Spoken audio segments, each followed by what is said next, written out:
Hello there, friends. This is Spencer Michaud, and welcome to your weekly forecast for August 12th through August 18th. A lot of astrology to get to this week.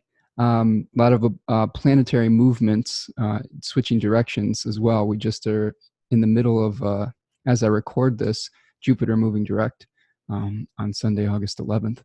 And we're going to be seeing, Uranus moving retrograde throughout this day as well, setting off a whole new set of circumstances for our planetary energies, so to speak.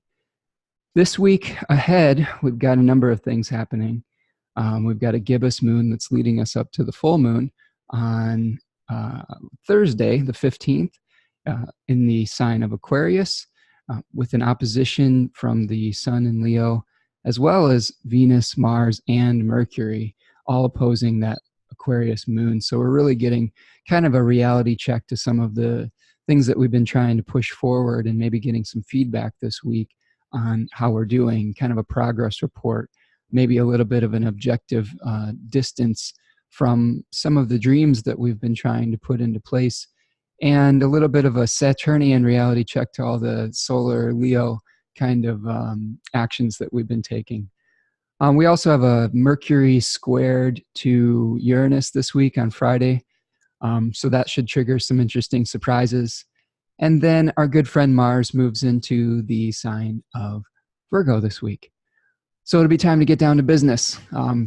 Some of the reflections and feedback that we have gotten, hopefully through the full moon, we'll be able to put them into place and take care of some of the details. So that's kind of an overview of what we've got going on for the week. Of course, Jupiter, our good friend Jupiter, is now direct, while Uranus and Saturn are still retrograde, as well as Neptune. Venus and Mars are still combust or under the sun's beams, which is generally within 15 degrees of the sun. Some authors like to say that the combustion is more felt more actively when it's within 8.5 degrees. But we definitely have limited visibility when it comes to Venus and Mars things this week.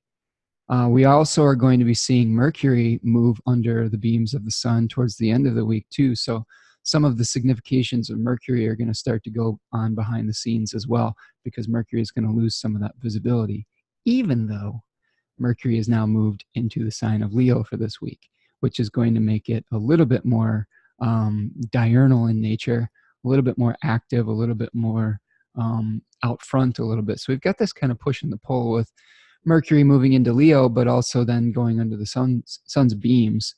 Mercury, of course, was joining that giant stellium of planets in Leo. So we're definitely still playing with the Leo archetypes right now. But like I said, we've got kind of a Saturn coloration to this week, because we're going to be starting out the week with a Capricorn moon and then an Aquarius moon. And of course, both of those signs traditionally are ruled or hosted by the planet Saturn. Okay, so let's dive in here. We have a couple cards that we're going to go over this week too, as well as our Essential Dignities report. We're going to talk a little bit about the Seven of Wands, since we have the Sun and Venus moving into those decans.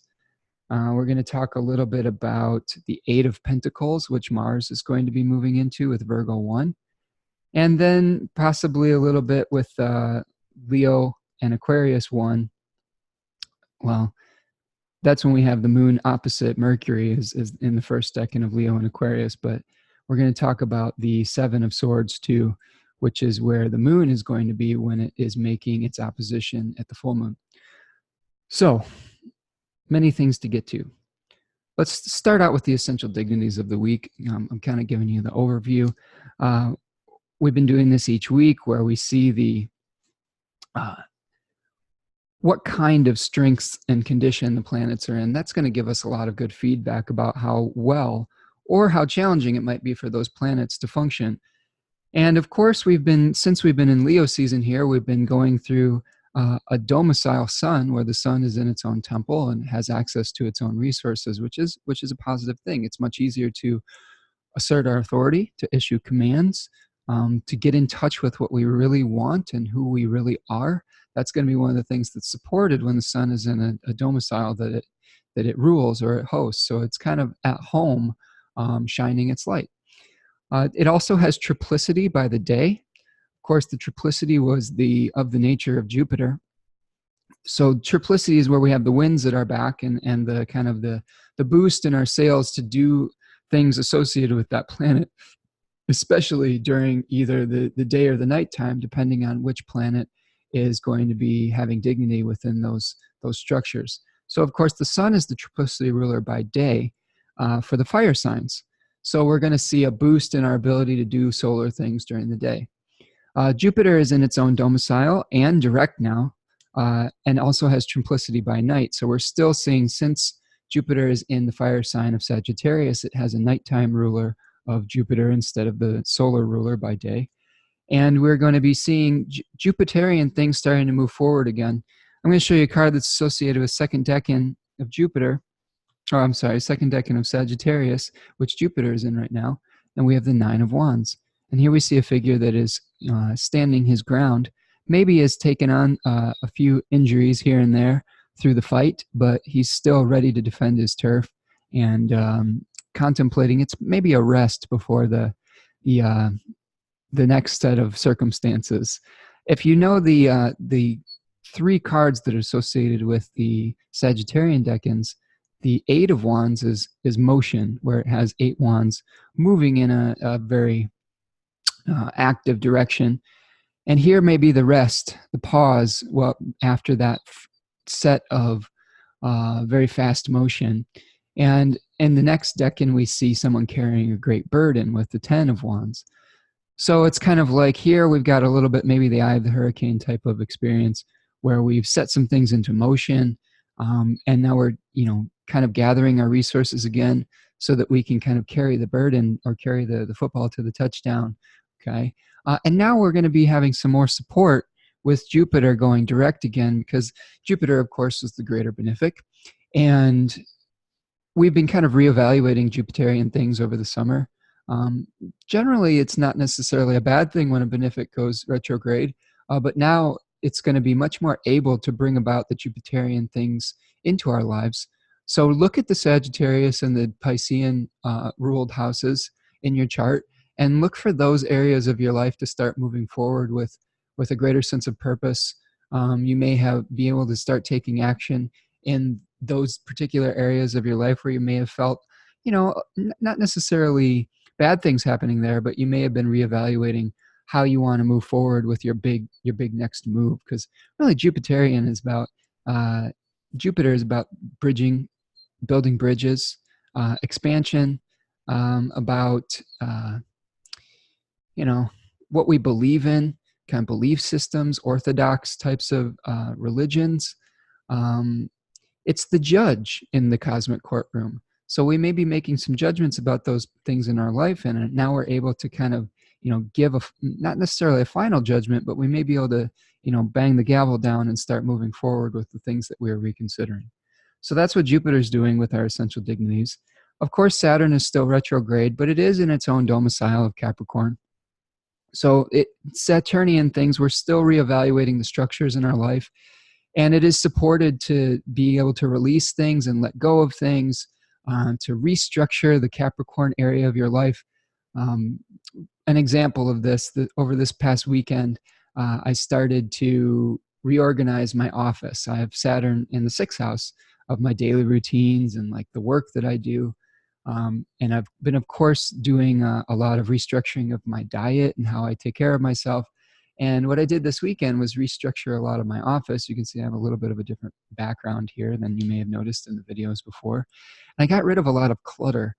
Saturn, Pluto, South Node is all about getting rid of the junk that isn't serving you anymore. And it's a long process. It's a slow process. I didn't get it all done, but I rearranged the feng shui of the office so that I could take the next steps towards getting rid of the things that just weren't functional anymore. And, we're KonMariing our life in a really, in a specific area. And those areas are definitely the Capricorn ruled areas of your chart, and really the Aquarius ruled areas too, because Saturn is ruling both of those signs traditionally. So, take some stock, get rid of the things that don't bring you joy, as Marie Kondo would say, and that's going to free up some energy for you moving forward. So that's what Saturn's doing this week. Mars is going to be in its own bound or decan.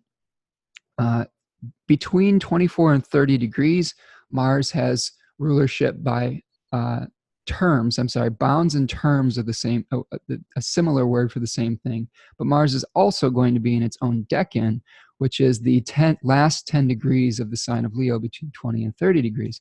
So Mars actually has some significant dignity this week. And bounds, we've been kind of experimenting with in my Nightlight astrology class year 2 with Adam Allenboss, where we're experimenting them with being of the nature of Saturn, where we are, and this is supported by Demetra George's work too, where she talks about the bounds being sort of the curriculum setter, the rules. You're like a planet is playing sort of by the rules or the etiquette or decorum of another particular planet. So in this particular week, Mars isn't having to play by anybody else's rules besides its own. It is getting resources from the sun, of course, because it's in the domicile of the sun, but it's getting to set its own agenda. So this week, there's some real support for taking action, which is some of the essence of Mars, defending our turf, which is associated with the third decan of Leo. I'll show you that in a little bit when we have the third decan. Here's the Seven of Wands that shows a figure that's kind of established his position throughout the first 2 decans of Leo, and now is having to kind of defend its turf. And Mars being in that third decan, in its own bounds and whatnot, is going to be more able to have courage, to defend their subjective perspective, and to take measured action, hopefully measured, based on the dream and the identity that you want to create for yourself in that Leo-ruled area of your chart. And of course, this is going to be a little bit different for everyone. The Leo-ruled area of your chart could be, in my case, it's the first house, establishing a new personal identity, doing things with the body. It could be in your second house of finances, where you're trying to establish a new financial identity for yourself. Third house, it could be something with the communication style that you're trying to enact, and so on and so forth. And of course, if you want to know exactly where that's all happening for you, feel free to reach out. I will help you determine that if you want to schedule a reading, or if you just had a quick question. Yeah. So that's the last decan of Leo, and Mars being within its own bounds or terms. It's a really fascinating kind of exploration we're going through. I think one of the things I really like about it is it shows you, we did a little experimenting, and it shows you some of the other karmas that are becoming ripened when a planet is moving into a different section of a sign. So the really interesting thing is when you have transits to a particular planet, let's say you have a Saturn return, or you have something that is activating Saturn, but it's in the, your natal Saturn's in the bounds or the terms of Mercury.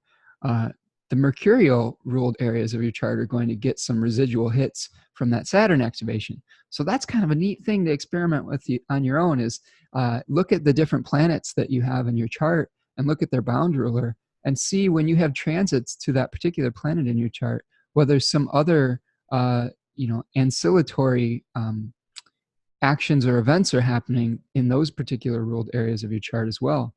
For example, I have the sun, I believe, in the bounds of Mercury. So whenever I get transits to my sun, the Mercury ruled area of my chart is going to get activated. And in my case, it's the second house and the 11th house. So I really have to kind of start paying attention now to second and 11th house matters when I get sun transits. And, in my particular case, I have Saturn opposing my sun right now. And that's, of course, affecting, my resources and group involvement and things like that. So that's one thing to experiment with in your own life as well. With the moon this week, we have a couple different dignities. The moon right now is in Capricorn, and the beginning of the week is in Capricorn, and that is traditionally considered its exile because the moon is a light. And Saturn, of course, is associated with darkness. So the moon is trying to do nurturing, growth-orientated things in a sign that's associated with darkness, death, letting go, boundaries, and structure. So that may be a little bit challenging. The saving grace with the moon in Capricorn is it does have triplicity by night. So if you are trying to do lunar things in your life, do them at night. The moon will also move into Aquarius towards the middle of the week. And it does have one dignity. It has dignity by face or by decan in the third decan of Aquarius, which happens to be where our full moon is. So there is a little bit of dignity that the moon has and a little bit of support that the moon has through face or through decan when the moon is in the third decan of Aquarius. So we'll explore that a little bit when we talk about our full moon here. So let's look at the chart. That's our essential dignity report. And let's dive into the chart together. Hope you all are having a good week so far. A couple other things that we'll talk about this week too. I wanted to give you a little heads up too. There's a really interesting condition happening with the Sun and Venus where they are in a secret conjunction with Uranus at the end of the week called an Antiscia. And just to review a little bit, we had Mars in a secret conjunction with Uranus. I'll show you here on the chart. You can see Mars is at about 26 degrees Leo, and Uranus is at 6 degrees Taurus. And the Antiscia condition, and counter Antiscia is a similar term, is when you have two signs that are equidistant on either the solstice points or the equinox points for the counter Antiscia. And the sign, the degrees of the sign add up to 30 degrees. Okay, so you could see here, we've got Mars at 24 degrees Leo and Uranus at 6 degrees. Actually, this is at 26 degrees. So it's already past that point. We saw this in the middle of the week. This is something I didn't really catch in our last video, but I posted a little. I think the meme I posted was He-Man, which I thought was really interesting. Like when he does like, by the power of Grayskull, I have the power. And He-Man, of course, has the big sword. And I thought of him as Mars and Uranus as the lightning bolt of awareness. So Mars was getting a lightning bolt charge sort of behind the scenes. So we had a supercharged Mars in the middle of the week last week. And I don't know how this manifested for all of you, but I'll tell you a little personal anecdote about that. I have Mars sitting right on my ascendant right now. And for the last, I don't know, a few weeks at least, it's been in my first house, lighting me up. And I've really struggled the last week or two with some Mars stuff. I've got much more of a quick trigger temper. I've had to really work on my communication skills with people. I've had to try to slow down a little bit in my life. I've broken a lot of things in the last week. Accidentally, though. They weren't purposefully broken. There was one instance where I was grabbing a plant off of the shelf, and I grabbed the pot, and the pot just crumbled in my hands, and the whole pot smashed on the ground. I had an instance where I knocked over a little statue on the altar, and it broke a plate. When I was rearranging my office, I knocked over the plant light that I had behind me and broke that.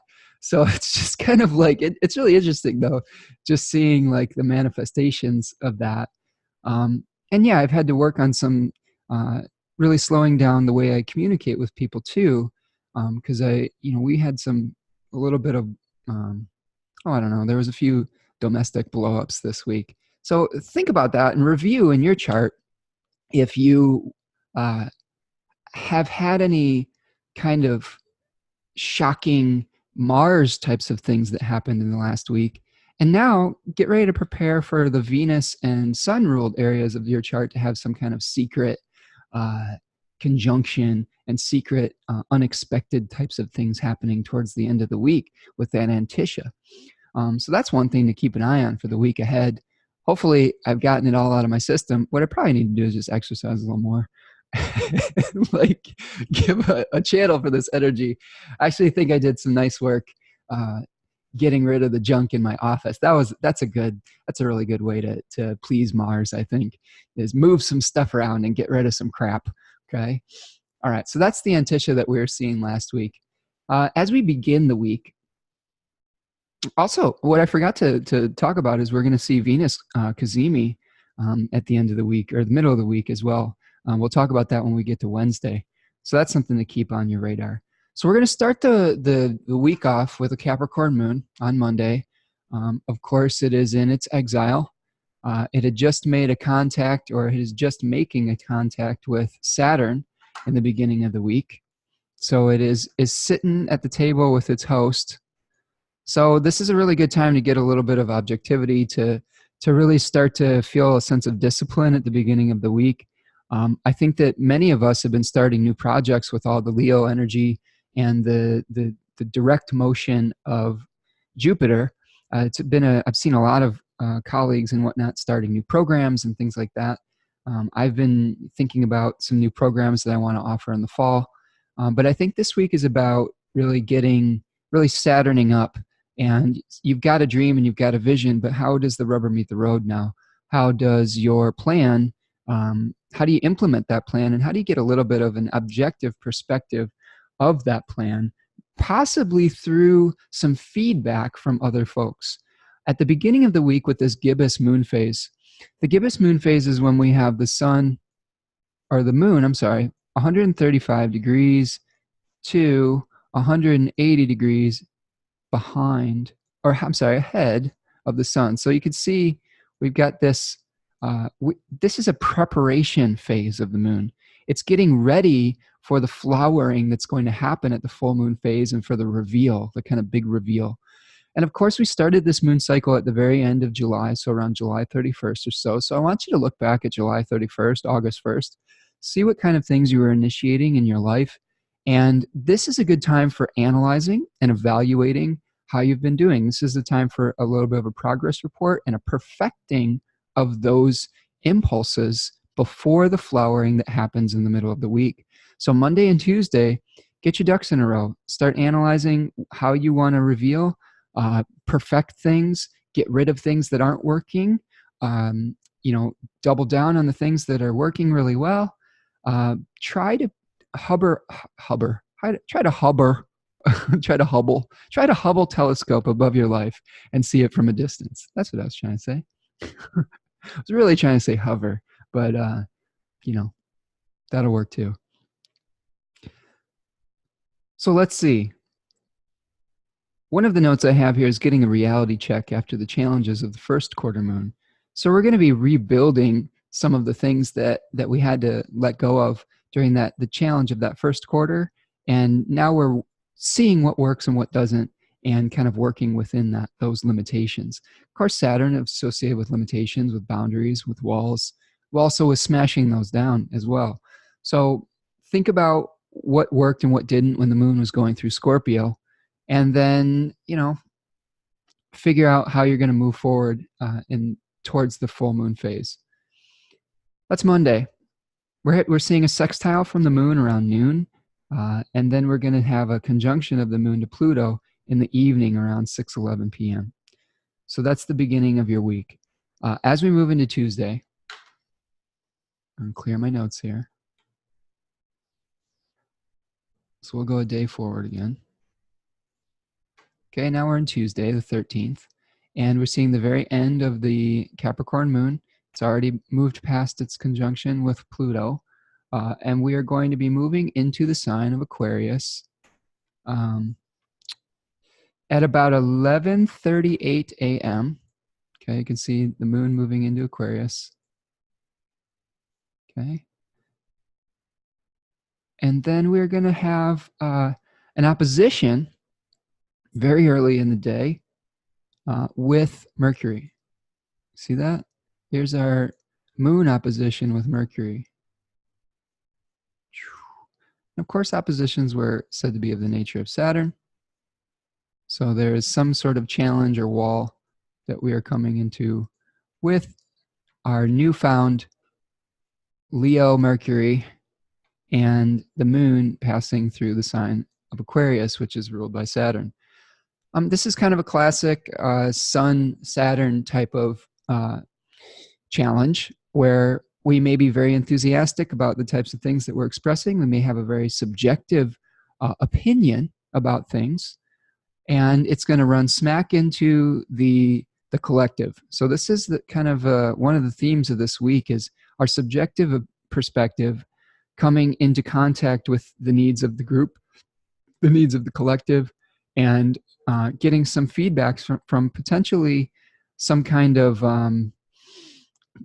group that we're a part of, some kind of more authority figure that may be setting an agenda through Saturn Aquarian type of rule making. Of course, Saturn likes to make rules, and when it's in Capricorn, those rules generally are internalized. And when it's in Aquarius, this is more of a collective rule setting. I know that the modern astrological system likes to associate Uranus with Aquarius, and I really, from the revolutionary disruptive quality, I think is coming from a desire of Saturn to restructure the society's rules.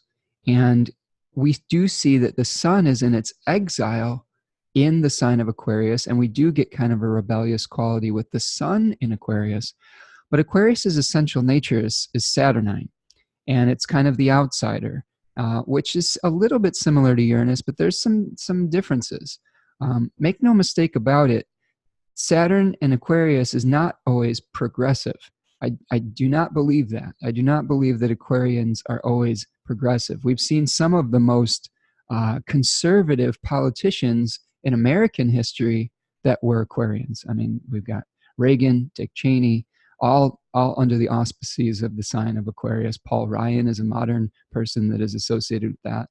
And a lot of those folks were thinking about a new order. So I really like to think of Aquarius as trying to establish a new social order for people to work within. So this may be something that you're working with while you're trying to enact your own personal dream.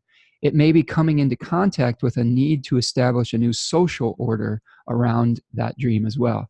And there may be some challenging moments with that in the beginning of the week as the moon moves into Aquarius. I'm going to show you a couple cards that are associated with the first decan of each of those, because it might give you a little bit of a theme that we're working with. I'm going to stop my share for a minute. And you can see that we've been talking about this first decan of Leo with the Five of Wands for quite some time if you've been following along in my channel. And this is trying to establish our identity, trying to establish authority, trying to vie for the spotlight. And in the first decan of Aquarius, we see the card called Defeat.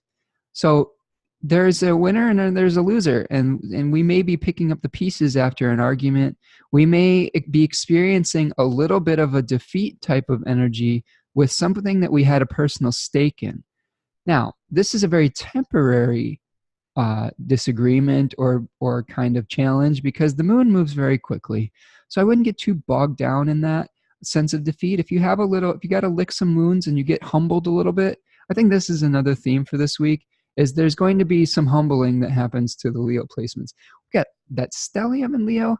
Everybody is just feeling themselves this week and lately, and there's so much subjective energy that a little bit of this pushback may actually be exactly what we need to have the type of perspective that will create win-win situations eventually, rather than just us getting caught up in our selfish desires. Does that make sense? And I think that it may not be the most fun thing at first, but eventually you're going to see whatever humbling or humility that is brought about by this moon cycle as something that was necessary to kind of temper all this heat and all this fire energy that we're experiencing. Because if we take action that isn't considered, eventually there will be consequences for those actions.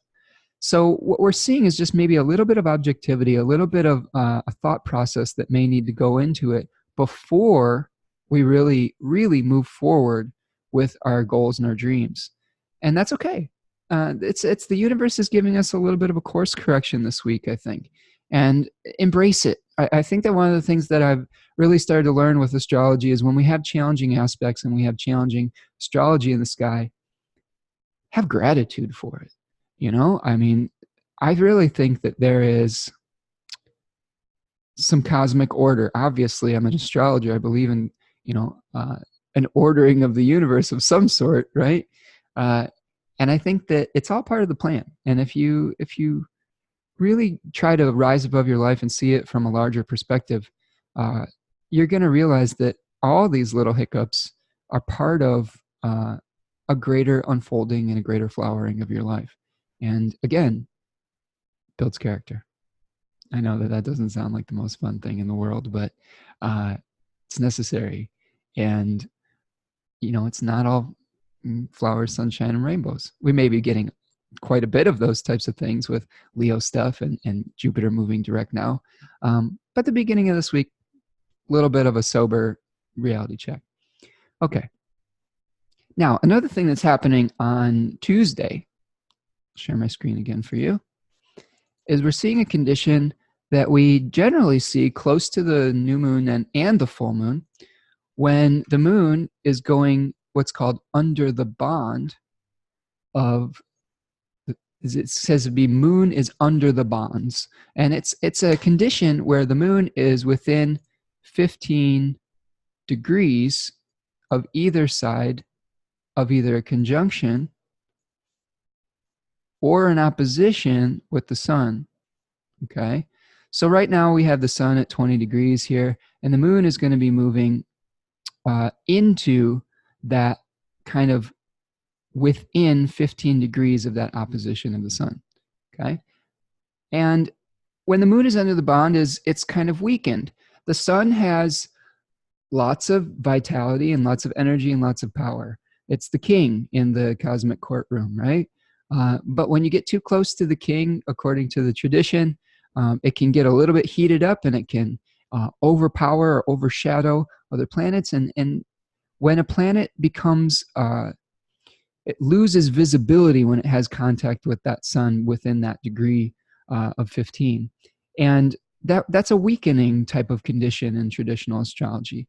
So we may be feeling a little bit of a lack of vitality with the moon being under the bonds. The Aquarian area of our chart may be going through some challenges. We may have to find some balance between the Leo and Aquarian sides of our charts. So take a look at that and start to bring them into equilibrium, and realize that you may feel a little bit of a potentially a lack of get up and go with moon ruled things this week, with, you know, potentially with your body, potentially with the nurturing aspect of your nature. We may feel a little coldness this week too. So keep an eye out for that as the moon moves under the bonds. It might be more difficult to bring about domestic circumstances too, because the moon associated with our domestic realities. Okay, as we move into Wednesday, let's move into Wednesday. We're going to be seeing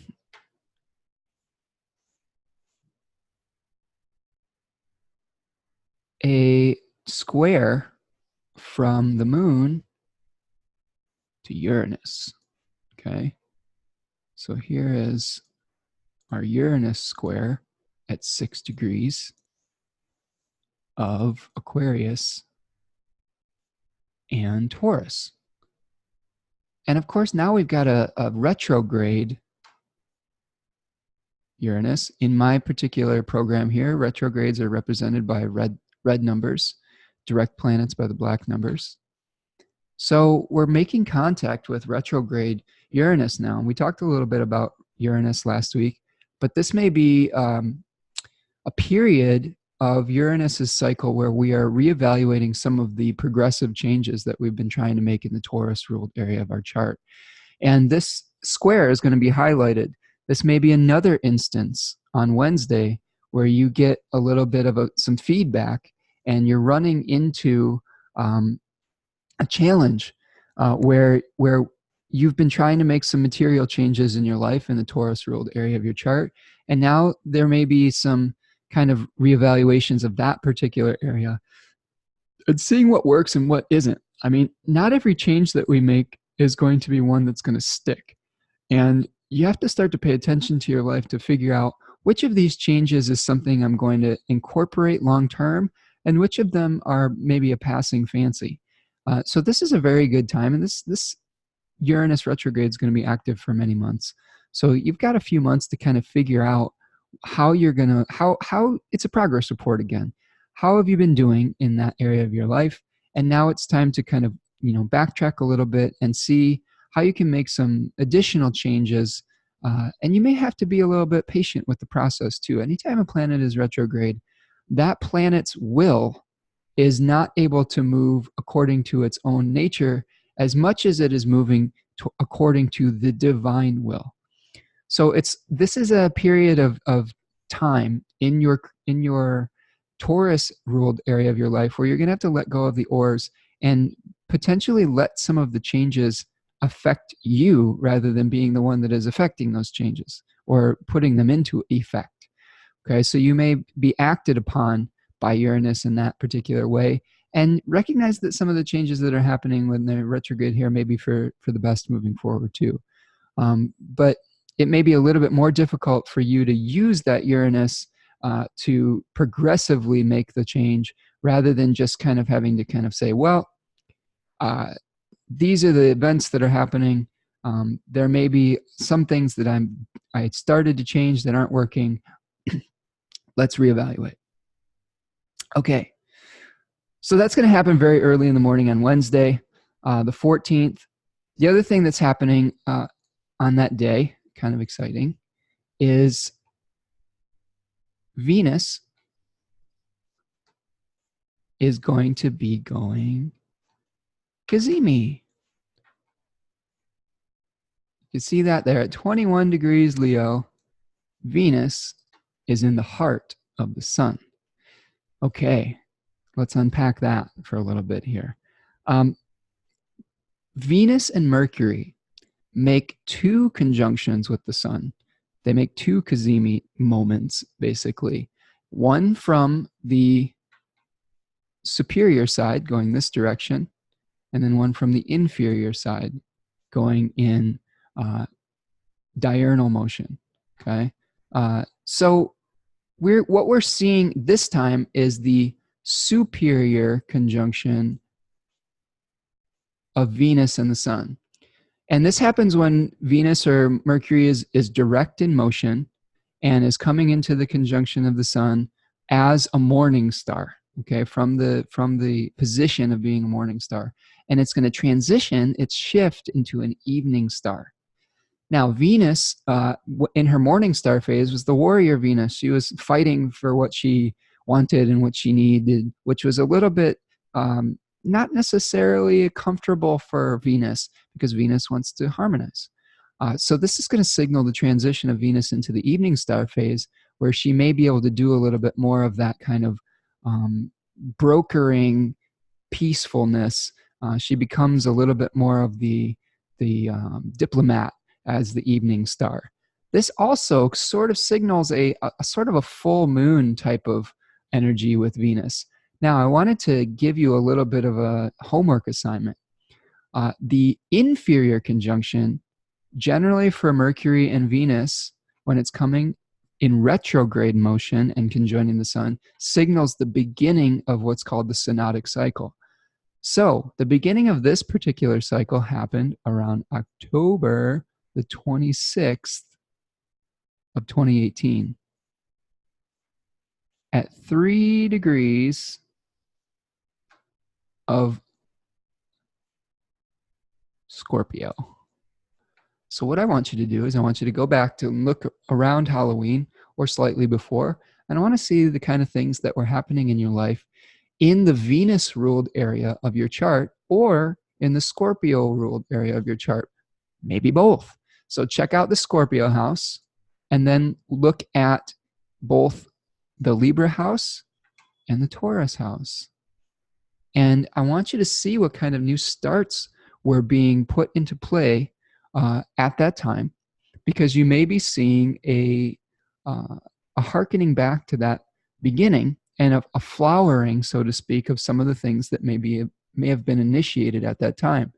Now, of course, Venus was in Scorpio in its fall, in her fall, so she wasn't super happy at that point.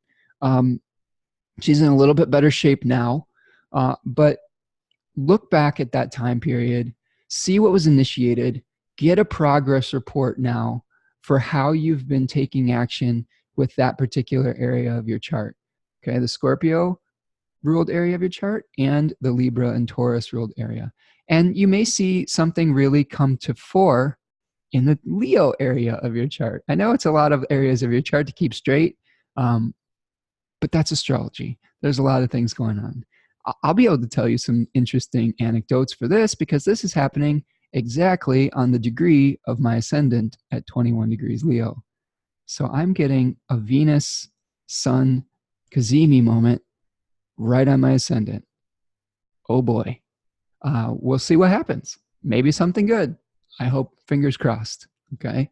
But it's going to be a pretty big progress report for me and what happened in the in August, I'm sorry, October of last year. It's a big full moon for me too. That full moon is going to be right on my ascendant descendant axis too. So if I disappear for a week, you'll know that your good astrologer friend is getting full mooned or whatnot. So that's our CAZIMI moment. And this is happening in the third decan of Leo.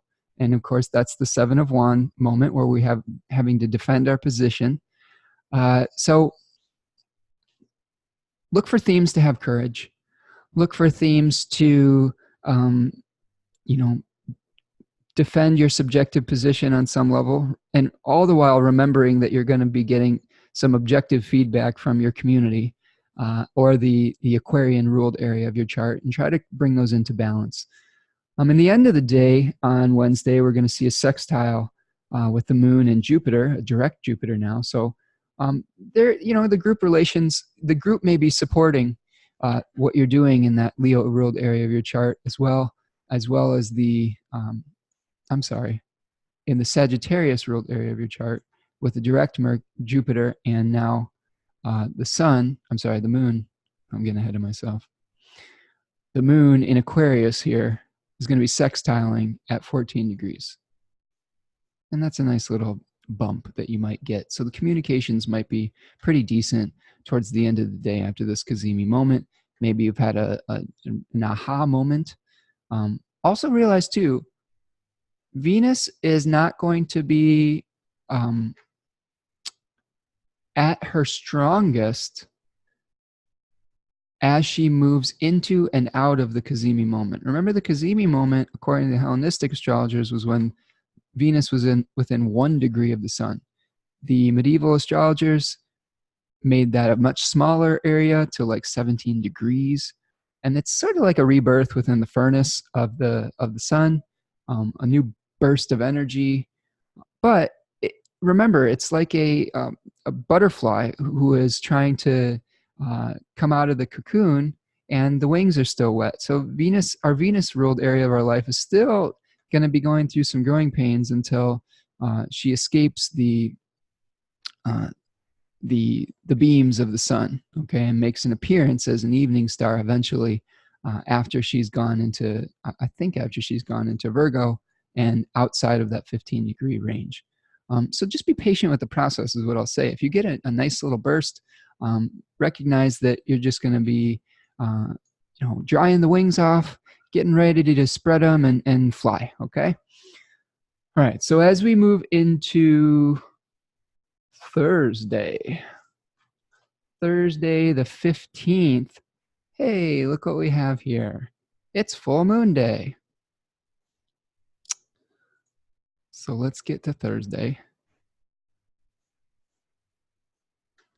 And the activities are going to start pretty early in the day. Okay, let's go back a little bit, about 8 o'clock or so here. All right, around 8:30 or so, we're going to see a full moon. Full moon at 22, what is this, Wednesday? This isn't what we want. There we go.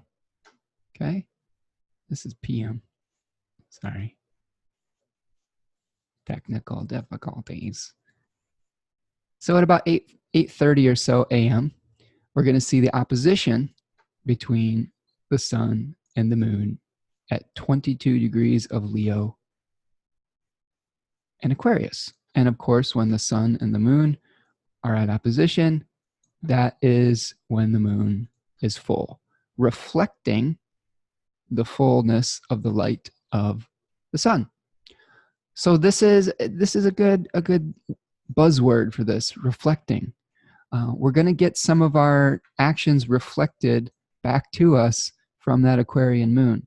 And I'm going to show you some of the cards associated with this. Now, the key with this is that it's not just the sun and the moon that are part of this, okay? We have a huge Leo stellium here. And Venus, of course, is still very much in conjunction with the sun as we're moving forward here. If we go by our Hellenistic rule, it's still within that 1 degree. So this is kind of a very Venus-colored full moon too. And Mars is in the mix here as well. And if we count Mercury by whole sign, it's just a lot of areas of our life are tied up with this full moon. So we're going to be having action in the Libra-ruled area, in the Taurus-ruled area, because those are our Venus areas. We, of course, are going to have the Leo and the Aquarius-ruled areas activated. And then also, we're going to have themes coming in from Mars, who is the ruler of both Aries and Scorpio. So I just, this week, this full moon, many different plates being spun in the air. And I think that whatever is put into motion is going to be affecting many different areas of your life this week. So I think it's really important. I think my advice for you this week is take some time out and really start to see how the actions that you're taking and the feedback that you're getting. I want you to look at the big picture this week, because all of the stuff that you're doing is going to have ramifications on many different areas of your life. This isn't just like this is going to affect one thing. Like, for example, in this chart, let's see, 12th house and the 6th house are activated. This is a Virgo rising chart. So there may be some challenges around, how this person, if you have a Virgo rising, deals with either some secret enemies or deals with the way that they rest or find time out from life and the work that they have to do with the 6th house. And that may also affect their belief systems with Taurus here, their finances with Libra here in the 2nd. It may also have ramifications for their immediate community and the way that they communicate with Mars ruling the 3rd house, and also the joint resources they hold with someone else with Aries on the 8th house cusp. So, like I said, really take some time to kind of hover above the life, make a plan. Don't just get caught up in just the doing this week. You've done a lot of stuff for the last couple of weeks. Now it's time to see how it all fits together and how all the pieces fit together. You are going to get an opportunity at the end of the week to start doing things in a very refined, detailed way when Mars moves into Virgo. Okay, so this is about making the plan before you start really getting into the nitty-gritty of the expansion plan that you've set for yourself with Jupiter going direct. Okay, let's take a look at these cards real quick, though. So we've been seeing the 7 of Wands with our Sun, Venus, and Mars placement. And it's going to be opposed by the 7 of Swords. Now, one of the themes that we like to think about with this is in the 7 of Swords, we see a figure who is carrying 5 swords, leaving 2 behind and trying to sneak away from an encampment. Whereas on the 7 of Wands, we're seeing a figure who has 1 wand in his hand and is defending his position on the hill. So this is sort of about, do you stay and defend your position? This could be an idea. Do you stay and defend your idea, or do you pick up the pieces after the conflict, potentially of that Mercury moon opposition? Maybe you suffered a defeat and you have to figure out what stays and what goes. And what you're going to be asked to do is figure out what can you salvage, what needs to be left behind, and what should you still defend.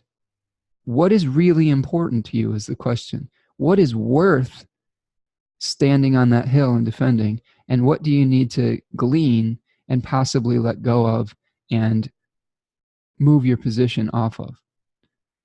And this is something that's going to be the theme towards the end of the week here as the sun moves into that opposition.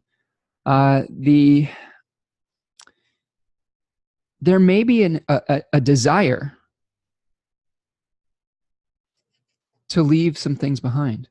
There may be a desire to say, you know what, this is too tough, I'm going. A lot of the clients that I've talked to with Aquarius 3 placements, one of the things they're best at is leaving, right? They pick up and leave, and they're like, you know what, I'm done with this. I am just detaching and making a new start. It's a lesson of detachment. So there is going to be something towards the end of the week where you may have to incorporate a level of detachment, potentially in accords with something that you were very invested in personally. Detachment is associated with an animal, if you study animal symbolisms, and it's the lizard. And one of the things that the lizard can teach us, first of all, the lizard is a dreamer. So the lizard is when it suns itself on the rock, it was said to be dreaming, okay, and like bringing things into and out of existence just through the power of its belief and through its visionary qualities and through its stillness. But one of the best defense mechanisms that a lot of lizards have is they're able to detach their tail. So if they're being pursued by a predator, they can detach that tail, they can let go of something, and eventually it'll regrow. And that may be part of the lesson this week. Be like the lizard. Meditate on the lizard a little bit. And is there something you just have to let go of and detach? And eventually it'll be replaced by something that is maybe a better expression of your vision. Maybe it's more in alignment with who you really are. And recognize that we're not just living a personal dream. I think this is the other lesson of the week. We're not just living in our own subjective realities. I really don't believe that. I mean, I think that's true on some level, but our subjective realities are coming into contact with everybody else's subjective realities. And it may be really important for you to realize that we are sharing this planet and this experience with other people. And there are going to be times when our vision bumps into someone else's vision. And how do we navigate that? And how do we come to the compromises necessary to create some win-win situations? Because ultimately we have to, live on this planet with other people. We have to live in the same house with other people. We have to live in the same city or community or country with other people. And how are we going to find ways where we can live in harmony? Hopefully, I hope that's part of the goal. Life gets a lot better when you're living in harmony with other people rather than if you're just fighting and having conflict all the time. And that may be part of the CAZIMI, Venus CAZIMI lesson too. So think about that as we are moving forward. And of course, full moons are flowerings. They are the revelation of some things that were started at that new moon cycle. It's a karmic peak cycle. So look out for things that are coming to light. Look out for an ability to kind of really see with clarity and try to find clarity in the vision. All right. Towards the end of the day, Moon is going to be making that opposition with Mars at about 9 o'clock p.m. So again, an opportunity for reevaluating, especially in the Scorpio and Aries ruled areas of your chart. Okay, let's move on to Thursday. Keep on rolling, keep on rolling. All right, so Friday the 16th, The moon is in Pisces now. We have moved out of that Saturn-ruled sign and moved into a Jupiter-ruled sign. Yay! This may lighten the mood just slightly. The only thing that we're going to have to watch out for is we do have a square between the moon and its host, Jupiter. So the danger with these Pisces Sagittarius squares that we've been experiencing with Neptune and Jupiter and sometimes the moon is the challenge of the illusion versus the reality. We're trying to create growth and trying to promote growth in this Jupiterian area of our life, but we may be running headlong into the illusion of Neptune, and we may be trying to expand, but we're not really rooted in the facts. So it's important for you on Friday not to get too carried away and try to separate fact from fiction, and don't get sucked into some kind of thing that is maybe too good to be true with the moon there. This is going to be perfecting, this aspect is perfecting on Saturday, but we're going to really be feeling the effects of it Friday and Saturday, because the moon really makes we're going to really feel things, when the moon is within, I don't know, 12 degrees or so of a planet. There's a wider orb for the moon than there is for some of the other planets. A lot of the effects of the other planetary aspects we're going to feel more acutely when they're within 3 degrees or within that connection or collasus type of condition that we talk about. But the moon has a little bit wider orb, 12 to 13 degrees of really feeling that connection or that merging type of essence. Okay, a couple other things that are going on Friday in particular. One of the things that we're going to be seeing is, I want to point out that here we have Mercury making its heliacal setting. Heliacal set, or its morning set. And that means that Mercury is going within 15 degrees of the sun and under the sun's beams. And it becomes invisible. We're not going to be able to see it anymore in the sky in the evening or in the very early hours anymore, because the sun's beams are going to be shining too bright next to it. It's too close, and it's got kind of a weakening quality to Mercury, and also putting some of Mercury's significations behind the scenes. So that is one condition to think about. This is also a condition of phasis, and that was described as a really important point. So pay attention to anything that comes up on Friday, because this is a very important speaking of the omen. This is really what the phasis conditions are. It's when we have an omen that speaks a little bit louder than some of the other time periods. So pay attention to mercurial type of things, the Virgo ruled area of your chart, the Gemini ruled area of your chart. See how they're connected. See how they may be going through a period that may be a little bit more hidden, a little bit more behind the scenes. This is going to be heading towards the superior conjunction of Mercury. It's direct in motion. Mercury, Mars, and Venus are moving very fast right now too. So a lot of things are just coming at us with those planets. Whereas some of the other planets like Jupiter, is a little bit slower right now because it's just coming out of its retrograde cycle and it's just picking up steam. Okay, so whenever a planet is retrograde, it's a little bit slower in motion, and unless it's at I think there may be one condition in the opposition where it speeds up a little bit, but maybe not. I have to look that up. But yeah, Mercury, Venus, and Mars moving pretty quickly right now. So that's on Friday. That's our morning set.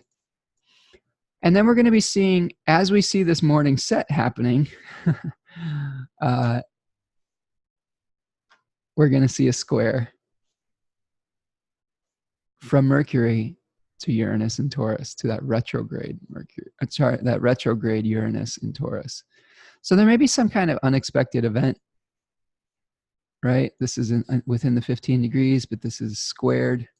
There may be some unexpected communication that's happening, possibly that either is happening behind the scenes, is maybe you have some sort of communication that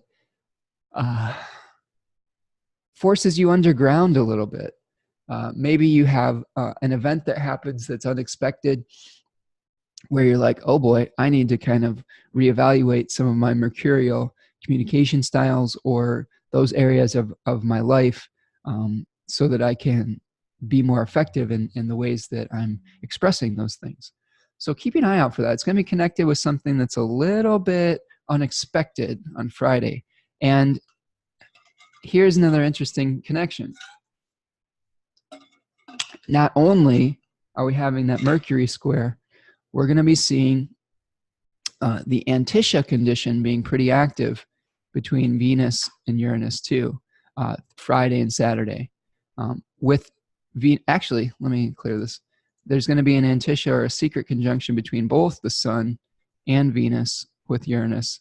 So like I said, this is a week where certain events are tied up with a lot of different areas of your life. So there may be some unexpected things that happen in your love life, with Venus being activated there. There may be some unexpected breakthroughs in your sense of identity and purpose. This could be a breakthrough too. You know, when we have a secret conjunction, you know, it isn't just always disruptive. It could be a little bit of a breakthrough. Although with Uranus being retrograde, my educated guess is that whatever breakthrough you experience will be a cause for reevaluating things. So, you know, if you're going through some changes in relationships, don't be afraid to shift course a little bit and try to review with your partner how you are teaming up and making changes within your life. And don't be afraid to review how you are expressing your identity through the end of the week too. Maybe you've been expressing a little bit too strongly, like who you are. Maybe you've been a little bit too fiery, and that's affecting things in the Taurus ruled area of your chart too. Remember, we've got this 5 of Pentacles that's activated with Uranus. So this may be really speaking to the way that you're using your resources. I know in my life, I've been really evaluating the way that I use my resources related to my career. I've got Uranus going through my 10th house of career, and I've been doing a lot more astrology things and getting more clients and things like that, and just starting to evaluate how that is going to support me, you know, as a career. So there may be some, you know, look at the Uranus in your part of your chart and see where you're going to be using that Promethean energy, that lightning bolt of awareness, that ability to shatter the old structure and rebuild it from a different point of view. Okay, so that is Saturday. As we move through Saturday, we're going to see the square that's going to perfect with the square with the moon and Jupiter. See that? Okay. At about 14 degrees of Pisces and Sagittarius. Remember, again, that's going to be really close to a conjunction with Neptune too. So there may be something where you're wanting to move forward, but you've really got to separate out whether it's rooted in reality or not. And that's going to be very early in the morning on Saturday. It's going to hit a sextile with retrograde Saturn. So, you know, Saturn's sobering influence is going to be brought in to maybe temper some of that illusionary quality that Neptune is bringing into the equation. And then as we move forward in our day, you know, the moon is going to make a conjunction with Neptune. So Saturday looks like kind of a dreamy day that is balanced out with, you know, these sextiles with the Capricorn planets. And really this is, I would consider this a gift. If we didn't have this earthy element in the mix with the sextile, we may be just looking, you know, leaping before we look. And these Capricorn placements are helping us to kind of slow down and, you know, not really get caught up in our own illusions or delusions, and take action that's more rooted in reality, but still maybe moving towards some sort of ideal or dream. As we move into Sunday, we are going to see the moon move into Aries and Mars move into Virgo. So here we can see the first aspect we experience, or the first astrology, is Mars moving into Virgo. Really, the only other aspect of the day is a moon Chiron conjunction. I don't always use the asteroids, but when I do, I feel like in a beer commercial or something. Um, yeah, Chiron is one that tends to jump out, and there may be some kind of wound that is triggered, or you may be feeling an ability to want to learn or educate. Chiron has a lot of different significations. One is a wound that we may be able to help others with, but have difficulty healing within ourselves. The other is, has significations associated with music. Chiron was a master musician. He was also a teacher. So there may be some themes coming up with wanting to teach, and the moon is going to be triggering that Chiron placement in the Aries ruled area of your chart. So keep an eye out for that. Now let's talk about Mars moving into Virgo. So this is our big planetary ingress for the week. And, Mars is going to get a little shift. It's going to shift some of the focus off of that fire sign emphasis and bring a little bit more practicality. It's going to take our actions from just being about expressing our identity and our vision and really help us get down to the brass tacks and to the details of the situation. Mars is going to be also moving out of its own bound and into the bounds of Mercury. So there's going to be a double kind of Mercury emphasis with Mars at the end of the week here and moving into the next week. So Mercury is going to be its host. So it's going to be in the domicile of Mercury. And it's going to be within the terms of Mercury, or the bound. Okay. And the first 7 degrees of Virgo, the curriculum is being set by Mercury. So what does that mean? Well, before, the sun was providing resources for Mars. So a lot of our actions were based on, wanting to issue commandments, wanting to assert authority and show the world who and what we were. Now, Mars is going to be taking action based on this mercurial function. Now, of course, Mercury is still in Leo, so there's definitely still going to be some identity questions that are coming up that we're taking action on, but now we're willing to do the work. Now we're willing to look at the details and say, how do we turn this dream into a reality? How do we become the craftsman? Okay.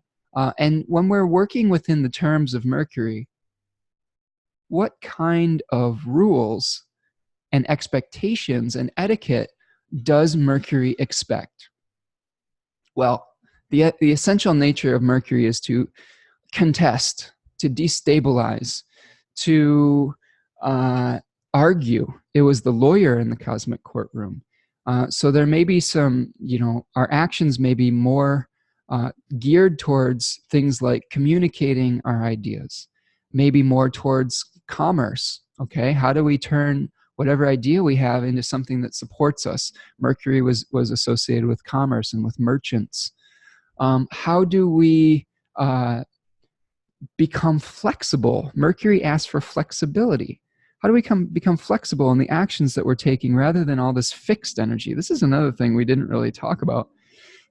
Is all this Leo Aquarius stuff that we are going through, this is a fixed position. So maybe we incorporate some flexibility or mutability into the equation now with Mars moving into Virgo. And I'm going to show you a card associated with Virgo 1. I'm going to pause my share. I'm going to stop my share for a minute. And this is the 8 of Pentacles.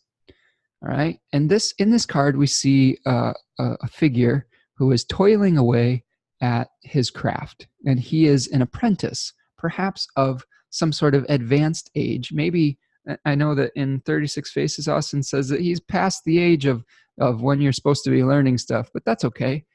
Maybe you have something in your life where you're like, I should know this already, but I've got to go back and re-educate myself, maybe even if I already know something about the topic. And this is really about toiling away and perfecting our craft and figuring out how we're going to make something from the vision and the idea that we had. So I really like this Mars here. I think this might be a a pretty interesting way to start getting movement in where we're moving in the direction that we're moving towards. Now, here's the flip side of it. This Mars can get really fixated with the details and with the technicalities. So I would caution you not to get too bent out of shape if everything isn't exactly to your specifications. What this does support is figuring out what stays and what goes. And of course, Mars has a severing quality. So this may be a time to release some of the junk that isn't working. I mean, Virgo season was about the harvest. So this was like, what stays out of the fruits that you've harvested over the summer, what has rotten spots on it, and what needs to be thrown out. So this may be supporting you getting rid of some of the junk that doesn't serve you anymore, and refining and becoming more efficient. Like there is an efficiency quality to Virgo as well. It doesn't just want to do things perfectly, it wants to do them in the most efficient way possibly. I think perfectionism that I've learned from my teacher, Adam Elbas, is more associated with the sign of Libra, because there is an idealization in some of the air signs. And really Virgo, yes, we can say that there is maybe some qualities of perfectionism, but it's more about what stays and what goes, and becoming more efficient in the expression of that particular planet. So keep an eye out for that this week as you move forward with Mars in Virgo. Okay, that's about what I've got for the week. Looking ahead, well, look back on my little chart here that Chris Brennan made from the Astrology Podcast. What do we got? Oh, see. Both Venus and the Sun are going to move into Mercury next week. So we're going to see a big shift happening into that Virgo quality, where not just Mars is moving into it, but some of our other planets are going to be ingressing into Virgo over the next week, looking ahead. So this is just a good time to kind of like maybe, take your last vacation, figure out what you really believe, let go of some positions, some fixed positions that may not be serving you. How does your vision fit into the bigger vision? And then get down to work. Start making it a reality. Start grounding it in very practical details, and get down to business. Okay? That's what I've got for you today. This is Spencer Michaud signing off. Take care, everybody.